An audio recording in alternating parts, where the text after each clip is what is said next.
ដើមឈើគេមានរដូវកាលស្លឹកឈើជ្រុះតែអ្នកទាំងគ្នាមានដឹងអត់ថាសក់យើងក៏មានរដូវកាលសក់ជ្រុះដែរអ្នកទាំងគ្នាដែលសង្កេតអត់នៅក្នុងមួយឆ្នាំយ៉ាងហោចណាស់ក៏មានម្ដងដែរដែលសក់យើងជ្រុះខុសពីធម្មតាទោះបីជាយើងអត់មានបានផ្លាស់ប្ដូរសាប៊ូអត់មានឈឺអីទេញ៉ាំធម្មតាគេងធម្មតាការរស់នៅអីធម្មតាទាំងអស់ប៉ុន្តែសក់បែរជាជ្រុះខុសពីធម្មតាហើយជ្រុះច្រើនគួរឲ្យខ្លាចជាពិសេសនៅពេលដែលកក់សក់ម្ដងច្បូតមកទាំងដៃហ្មងបើសិនជាមានចាំជួយខមមិនឲ្យខ្ញុំដឹងផងកុំឲ្យខ្ញុំមានអារម្មណ៍ថាមានតែម្នាក់ឯងអានេះគេហៅថា seasonal hair shedding គឺជាពេលវេលាមួយដែលសក់យើងវាត្រូវចូលទៅក្នុងវគ្គមួយយើងហៅថា telogen phase តាមពិតសក់យើងគឺវាមានវគ្គរបស់វាដូចស្លឹកឈើអញ្ចឹងមានកើតថ្មីមានចាស់មានជ្រុះហើយមានដុះថ្មីមកវិញបន្ទាប់ពីហ្នឹងទៅប្រហែលជា3ខែទៀតសក់យើងនឹងត្រូវចូលទៅកាន់វគ្គមួយទៀតយើងហៅថា exogen ឬក៏គេហៅថា shedding phase គឺជាវគ្គមួយដែលសក់យើងគឺត្រូវជំរុះជ្រុះមកតែម្ដងនេះមិនមែនជាបញ្ហាឬក៏ជំងឺអីទេវាគឺជាដំណើរការធម្មជាតិរបស់ខ្លួនប្រាណយើងហើយបញ្ហាហ្នឹងគឺវាកើតឡើងជាបណ្ដោះអាសន្នវាកើតឡើងនៅចុងរដូវ summer រហូតដល់ដើម autumn សម្រាប់បញ្ហានេះដែរគឺវាកើតឡើងជាបណ្ដោះអាសន្នទេអញ្ចឹងអ្នកនរគ្នាកុំភ័យប៉ុន្តែត្រូវយកចិត្តទុកដាក់ទៅលើការថែទាំសុខភាពខាងក្នុងខ្លួន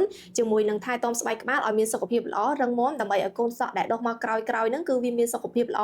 ដុះលឿនហើយដុះមកវិញគ្រប់ចំនួនគេឲ្យបានគ្រប់គ្រាន់ហាត់ប្រាណឲ្យបានទៀងទាត់គ្រប់គ្រង stress កុំភ័យកុំ stress ហើយបរិភោគអាហារល្អៗបន្ថែមនៅពពួកវីតាមីននិងមីណារ៉លសំខាន់ដូចជាវីតាមីន D ជាមួយនឹងជាតិដែកបន្ថែមលើពីហ្នឹងអ្នកនរគ្នាត្រូវយកចិត្តទុកដាក់នៅក្នុងការថែទាំស្បែកក្បាលឲ្យមានសុខភាពល្អនិងរឹងមាំហើយនេះគឺជាសាប៊ូដែលខ្ញុំតែងតែណែនាំគឺ Cleanse Anti Hair Fall ដែលវាមានផ្ទុកនៅប្រូវីតាមីន B5 និងវីតាមីន E ជួយកាត់បន្ថយការរលាកនិងពង្រឹងរបាំងការពារស្បែកក្បាលយើងឲ្យរឹងមាំល្អដែលទ្រទ្រង់ដល់ការដុះសក់និងជួយឲ្យឫសសក់យើងរឹងមាំអ្នកទាំងអស់គ្នាក៏អាចបន្ថែមជា Hair Tonic ដើម្បីជួយឲ្យសក់ថ្មីដុះមកវិញកាន់តែលឿននិងរឹងមាំហើយកុំភ្លេចប្រើប្រាស់ក្រែមបន្ទន់សក់ក្រោយពេលកក់សក់ដើម្បីឲ្យសរសៃសក់យើងស្អាតសឡូនរឹងមាំជាពិសេសចំពោះក្រែមបន្ទន់សក់ Cleanse Keratin នេះគឺវាមានផ្ទុកនៅសារធាតុ Keratin ដែលជួយឲ្យសរសៃសក់យើងរឹងមាំទន់ស្អាតបន្ថយសំពងជាពិសេសជួយឲ្យត្រង់មួយកម្រិតទៀតបងប្អូនណាខ្លះកំពុងតែមានបញ្ហាសក់ជ្រុះថ្មីហ្នឹងហើយជ្រុះប្រមាណសរសៃនៅក្នុងមួយថ្ងៃចាំជួយខមមិនខាងក្រោមឲ្យខ្ញុំដឹងផងណា